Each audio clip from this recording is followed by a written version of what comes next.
Alright, solving this problem is simple. This is problem 5. You know that the coefficient of friction between the block and the wall is mu, so that's just a variable. And they're asking you what is the value of F necessary to keep the block from slipping down the wall. So this is asking you what does F need to be in order for there to be static equilibrium. So let's think about this block as its own system. And let's work out all of the different interactions that we see. The first thing that I notice is that there is some external force pushing it forward, so we'll call that F. And there's obviously going to be the weight of this object, which is going to be down. So we'll call that the weight, and since the mass of this system is m, then the weight force is just mg. Okay, so that means that there has to be some force that's going up and some force that's going left. And that actually is provided by the wall in a different way than we are normally used to. In this case, the wall is providing the support out. So we would say that the left force is the force that is normal to the surface, since that is at a right angle to the wall. And it is going to be equal to the force that is being applied from some external object.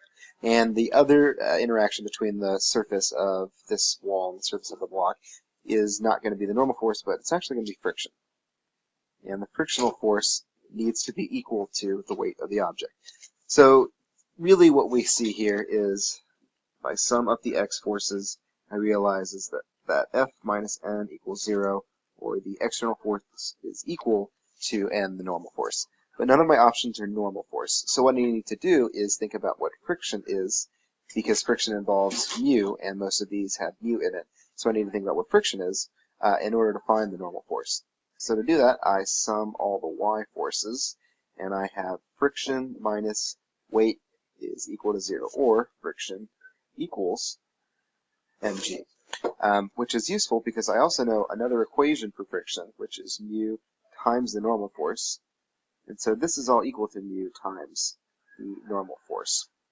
So because I know that mg equals mu n, then I can say n is equal to mg all divided by mu, the coefficient of friction.